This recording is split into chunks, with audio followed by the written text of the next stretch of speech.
Hi,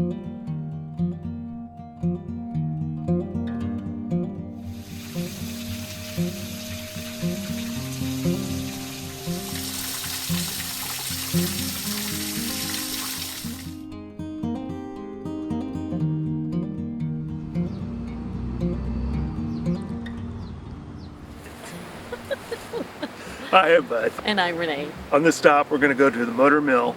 We're going to hike to a waterfall along the Mississippi River. We're going to go to the Marching Bears burial mounds.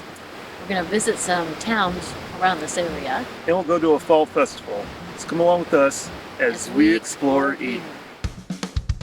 We're all packed up and we're ready to roll. We got 6 more hours to the next time zone. All of the God-given wonders we'll see. Hiking the trails with you beside me.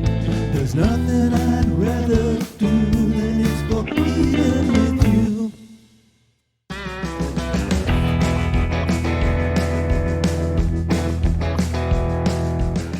For this stop, we're in the northeast corner of Iowa. We're 2 weeks out from Halloween, so of course we had to set up camp at Spook Cave Campground.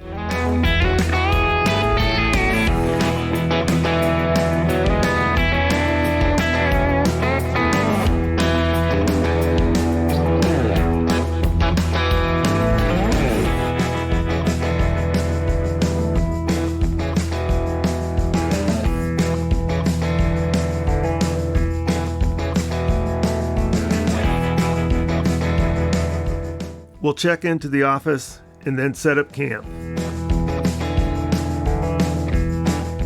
Most of the campsites have great views of the trout stream. We'll get into the details of the campground later, but for now we have to head for the Motor Mill as we have a 7 p.m. engagement in Elkader, Iowa.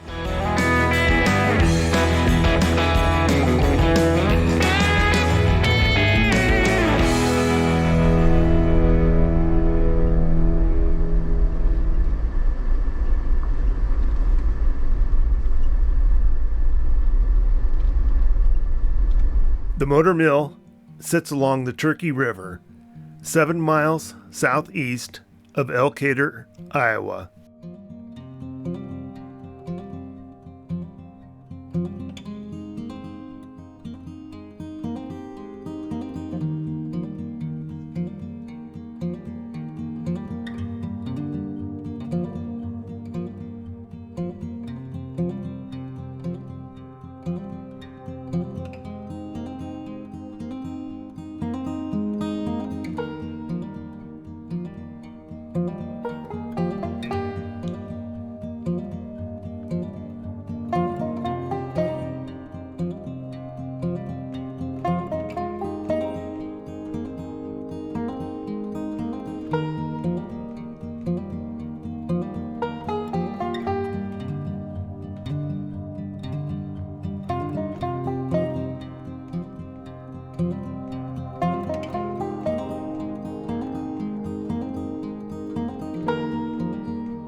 Construction of the mill began in 1868. The limestone for the mill and 4 other structures was quarried from atop the bluff north of the mill. The buildings were built by skilled German stonemasons from nearby communities. The walls are 5 feet thick at the base and taper to 2 feet in width at the 6th floor. The structure is 90 feet tall. The mill officially opened January of 1870.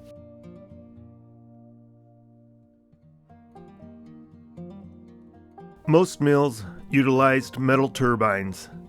The Motor Mill is unique in that they made their turbines out of wood. Utilizing a 200-foot dam and chutes to direct the water to the turbines, the 4 turbines at the Motor Mill could produce 250 horsepower. The summer of 1870 would see the wheat crops in the area devastated by cinch bugs, greatly reducing the grain supplied to the mill. Flooding on the Turkey River and advancements in milling technology would be the demise of the mill.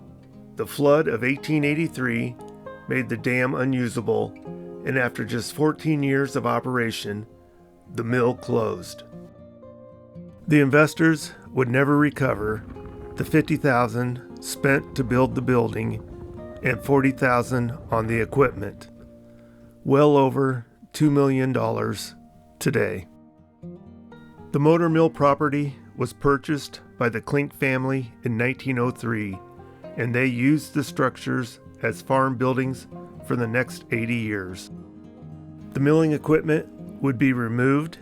The first floor was used to house draft horses, and the second floor was used for the storage of hay. The mill has been owned and managed by the Clay County Conservation Board since 1983 and sits on a 155-acre historic site.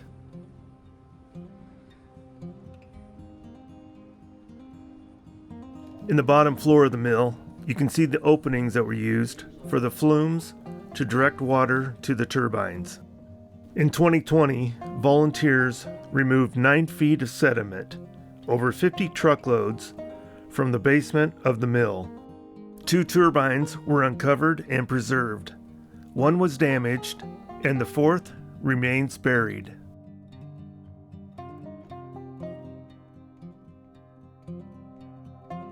The Clay County Conservation Board established the Motor Mill Foundation in 2004. Its goal is to preserve and restore the motor mill area. It relies on volunteers, donations, and grants. Across the road from the mill is the cooperage. This is the building they used to build the wood barrels to store the processed grains. Just down the road and along the bluff sits the smokehouse, the inn, and the stables.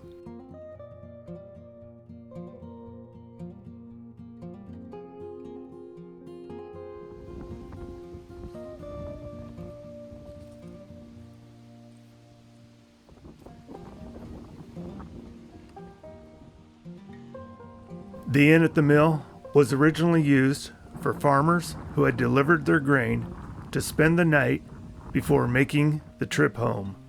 Their team of horses would spend the night in the stable. The inn was restored in 2023. The main floor is a visitor center, gift shop, public restroom, and the Mill Foundation's office. The second and third floor can be rented for lodging up to 12 people.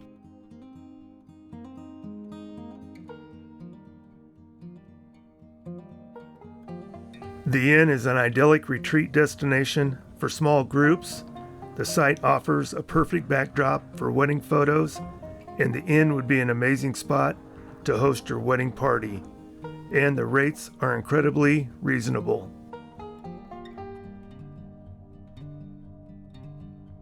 The historic area has a boat landing just east of the mill and a primitive campground. The campsites have a fire pit, picnic table. They can have 1 RV or 1 trailer, or 3 tents. Quiet generators can be used during the day, and there's a restroom in the campground. This is a great spot for kayakers and canoers to spend the night while traveling down the Turkey River.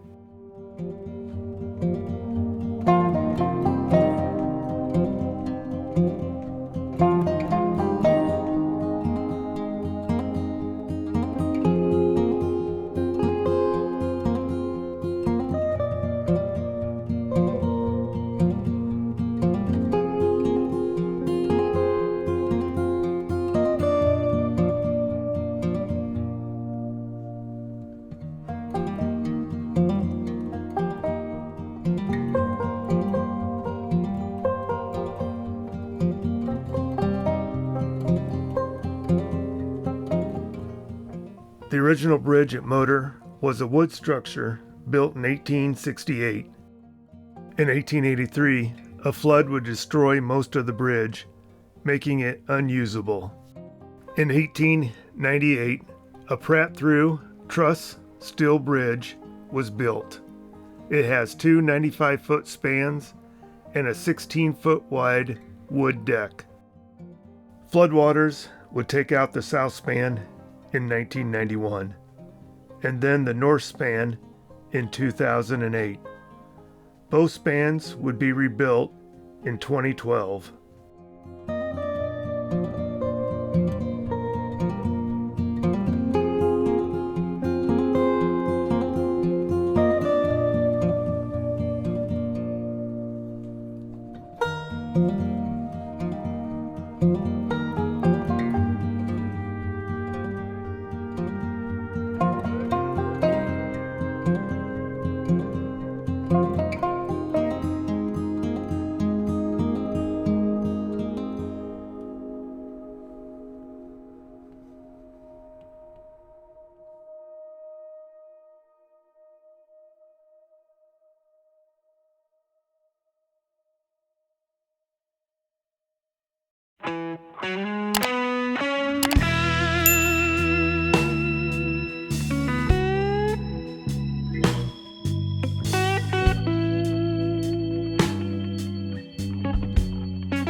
Our next stop is Elkader, Iowa.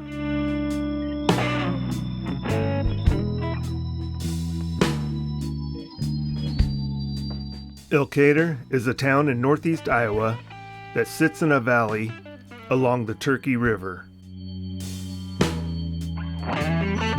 European Americans first settled along the banks here in 1836. The plan for the community was officially plotted in 1846. They named their village after Abd el-Kader, a young Algerian who led his people in a resistance to French colonialism between 1830 to 1847.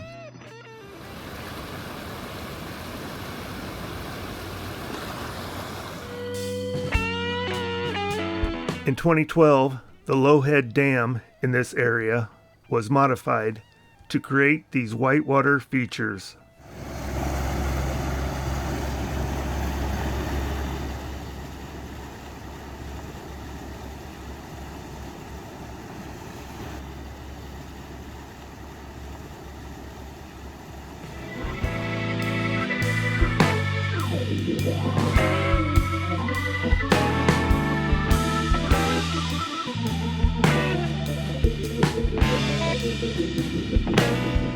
We grabbed dinner at Two Mitt Burgers. It's a small burger stand that's open spring through fall, and it was delicious. Afterwards, we decided to walk off a little bit of our dinner and take in the downtown area.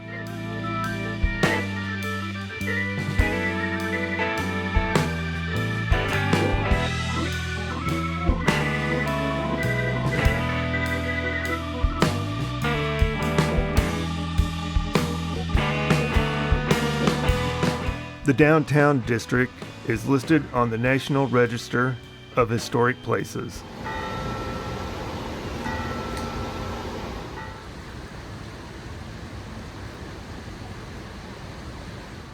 The Keystone Bridge in Elkader is the longest of its type west of the Mississippi. It is 346 feet long and was built of local limestone in 1889.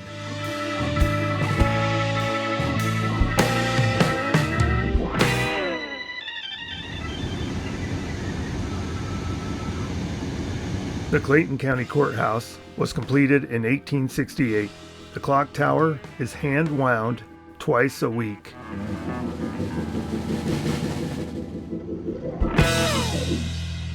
We have tickets for the play that goes wrong at the Elkader Opera House. The Turner Opera House in Elkader burnt down in 1902. Within 4 days of the fire, the community raised $10,000 and the Elkader Opera House was completed November of 1903. Due to its grandeur, plays from Chicago and Minneapolis would come to the Opera House. In 2004, the Opera House underwent an extensive restoration process. The historic building was restored to its original grandeur. It is one of the most talked about and visited small theaters in the Midwest. The Opera House players did a fantastic job. We highly recommend the Elkader Opera House if you're in the area.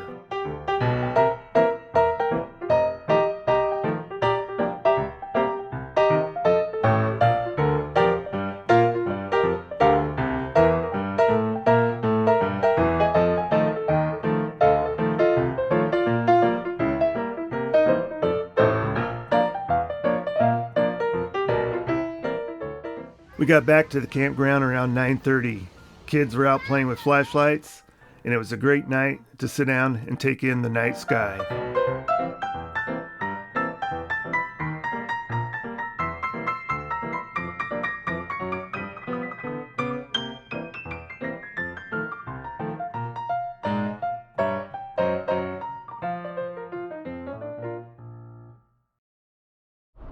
Today we're going to drive the Great River Road south to Pikes Peak State Park and then north to the Effigy Mounds.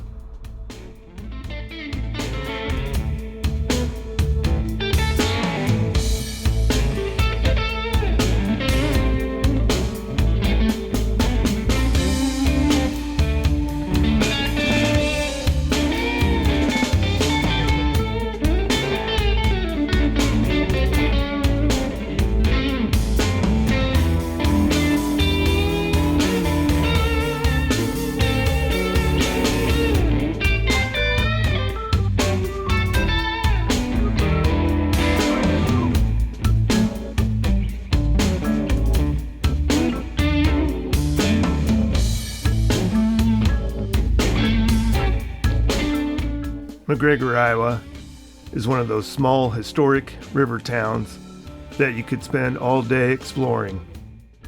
We just don't have time on this trip. We'll have to save that for another adventure.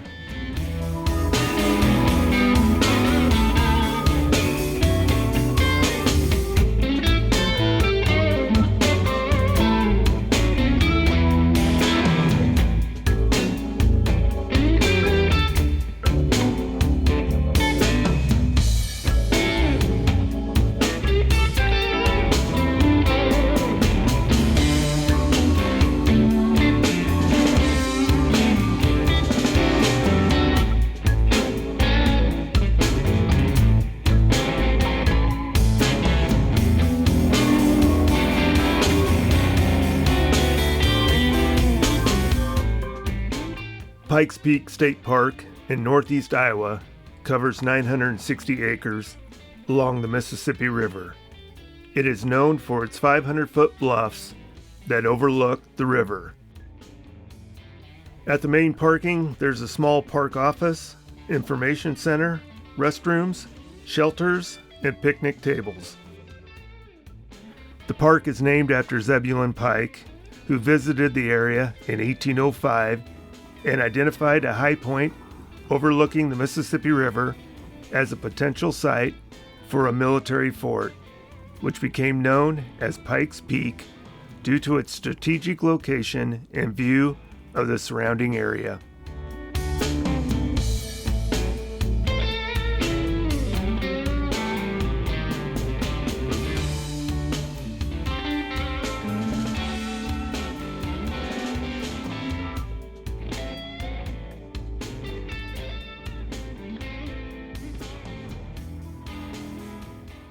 We're going to hike to the Bridal Veil Falls and then on to the Hickory Ridge Mounds.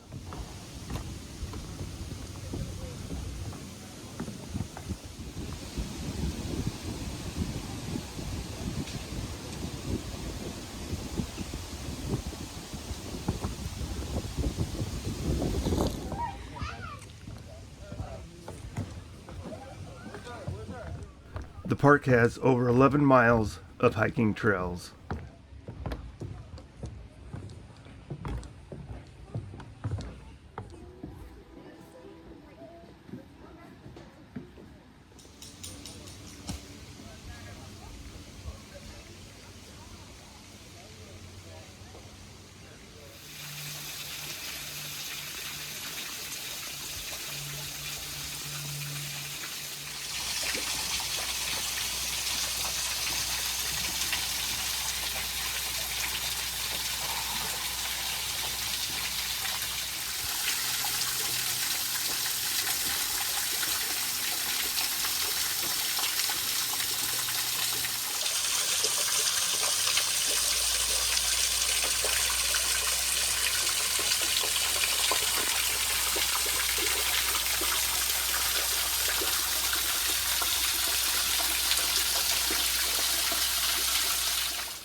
Continue on past the falls, and you'll notice the number of hikers diminishes significantly.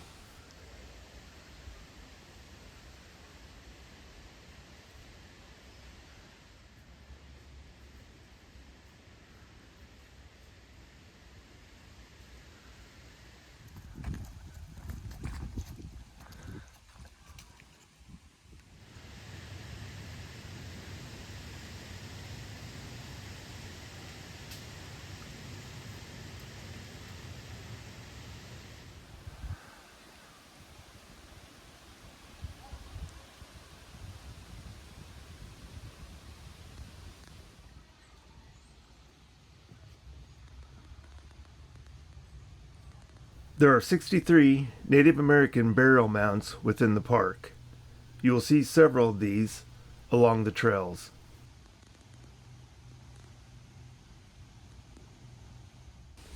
We hiked the Bridal Veil Falls Trail to the East Hickory Ridge Trail, and at this point we'll take the West Hickory Ridge Trail and start making our way back toward the parking lot.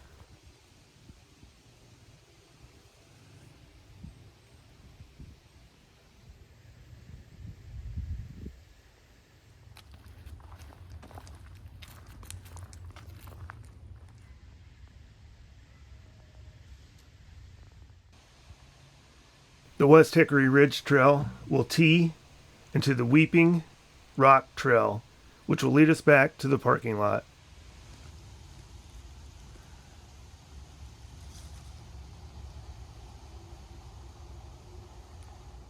This oriental bittersweet vine is an invasive plant. It can grow to 10 inches thick and 90 feet tall. It will restrict this tree's vascular system, preventing water and nutrients from flowing properly.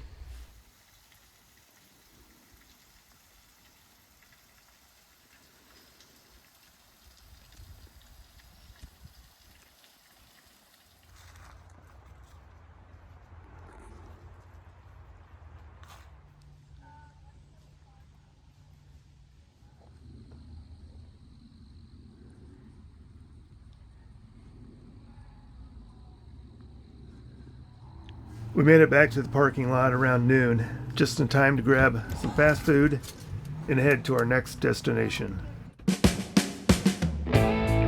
Oh yeah, I forgot. We gotta check out the campground before we leave. The park's got a very nice campground with 54 standard electric sites, 5 full hookup sites, and 2 areas for youth groups. During the peak season, May 1st through October 15th, standard electric sites run $20 to $25, and full hookup sites are $35.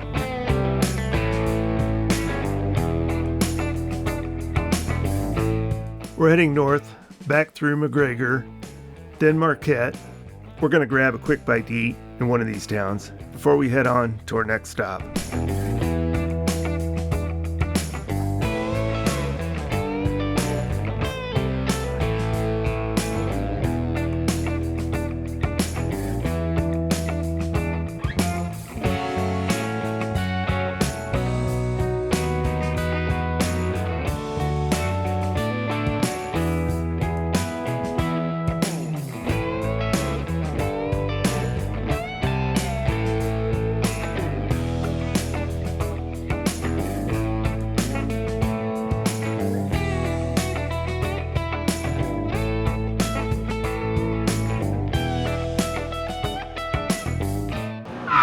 Did I see what I thought I saw?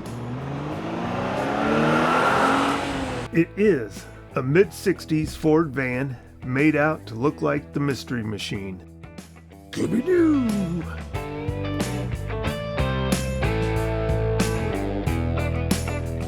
We're going to check in at the Effigy Mounds Visitor Center and find out the best access point for the Marching Bears Burial Mounds Trailhead.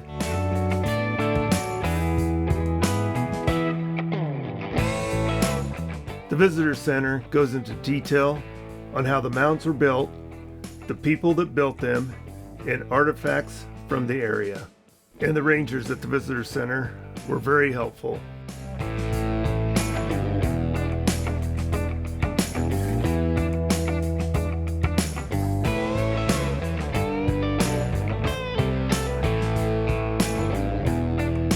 The park ranger said the best access for the Marching Bears trailhead is a small parking lot by the river.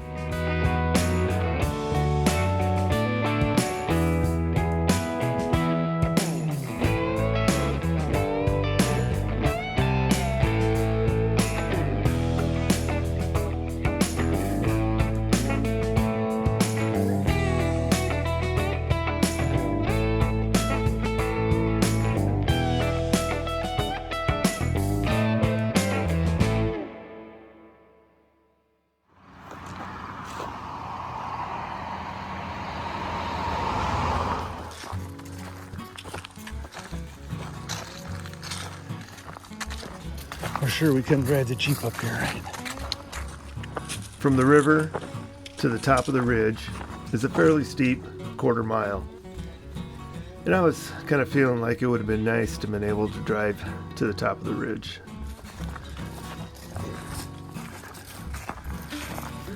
But we made it up the ridge, and we stopped for a few minutes and caught our breath. Once you're on top of the ridge, the service road is fairly flat.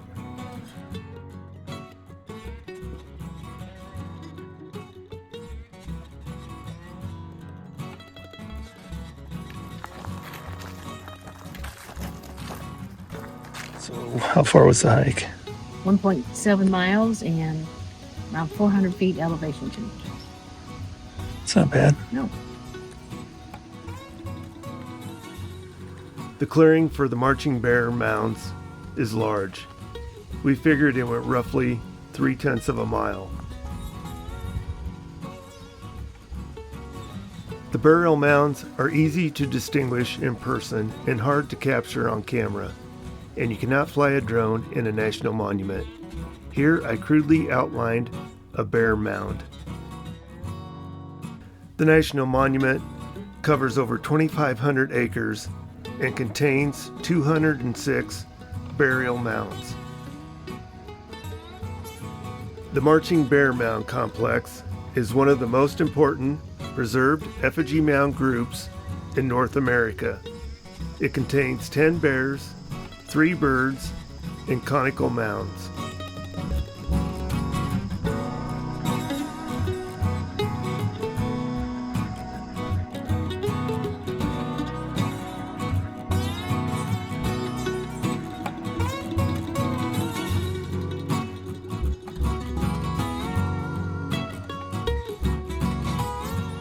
It's around 5 p.m. and we're going to make our way back to the car.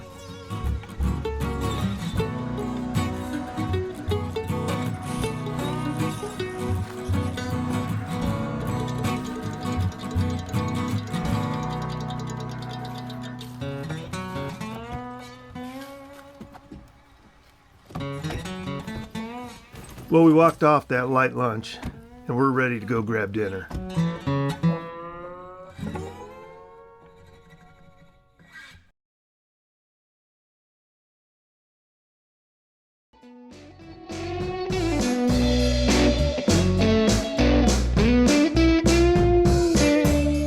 We're going to cross the river to Prairie du Chien, Wisconsin, and grab dinner at the Porch.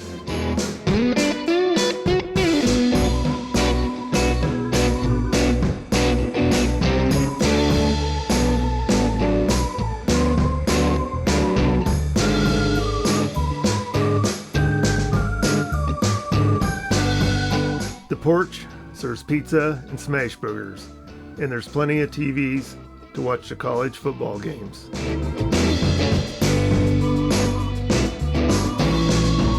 And they do make a good smash burger. The campground has activities each Saturday in October leading up to Halloween. Today there was a pumpkin carving contest, campsite decoration contest, and trick or treat for the kids from 4 to 6. we decided to walk around the campground and check out the decorations.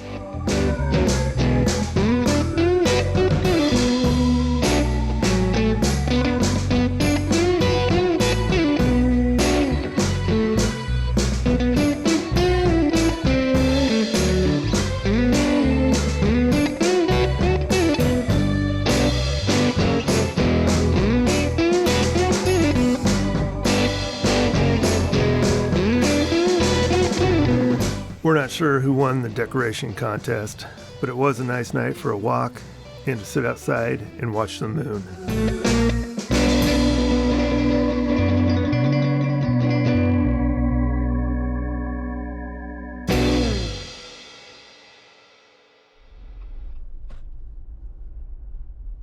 Today we're going to check out the Osborne Heritage Days. Osborne, Iowa is an unincorporated community that was founded in 1878 by Thomas Osborne. He sold plots of land, and by 1880, the community had 50 residents, a hotel, blacksmith shop, general store, grain elevator, and a railroad depot. The town would fade to 10 residents, and in 1960, the Clay County Conservation Board bought 60 acres of the original homestead. Today, the town has 1 resident and 2 dogs.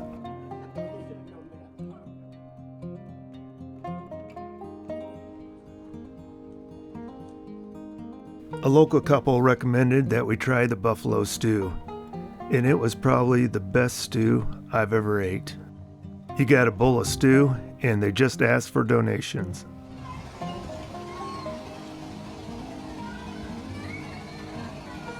It's knowing that your door's always open and your path is free to walk that makes me tend to leave my sleeping bag rolled up and stashed behind your couch.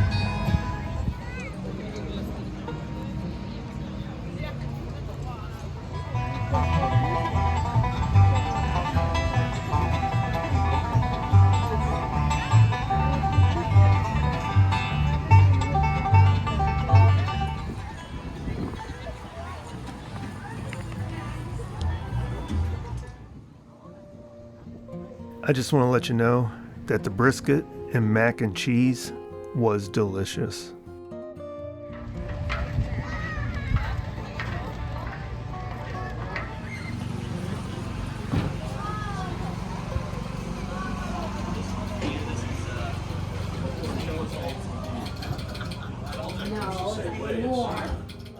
Osborne Heritage Days falls on the second weekend in October, usually during the peak fall colors. It's a celebration of the pioneer skills and the town that once was.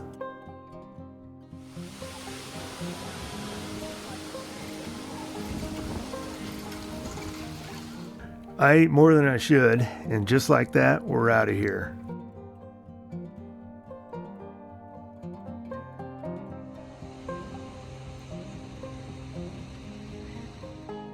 I don't think we could have stayed at a campground that better fits the season. Our campsite with water and 50, 30, and 20 amp electric service was $48 a night. Full hookup sites are $55 per night.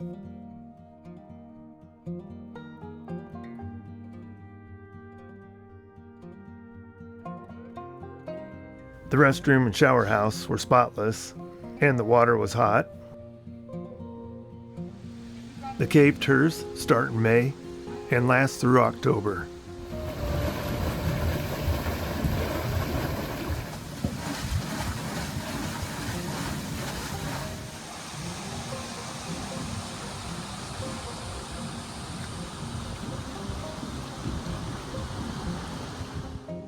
There's a very nice playground area.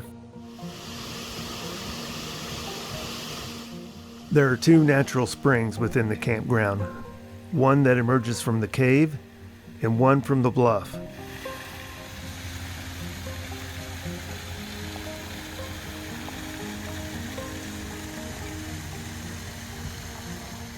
There's a catch and release pond on the property with a swimming area for for the warmer months.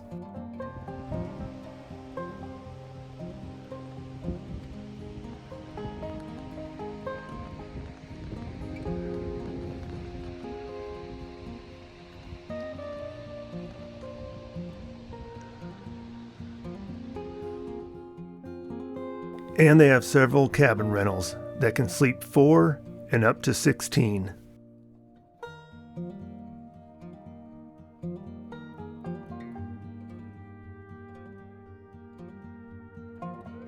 Spook Cave and Campground is a very unique campground set along a bluff in a beautiful valley.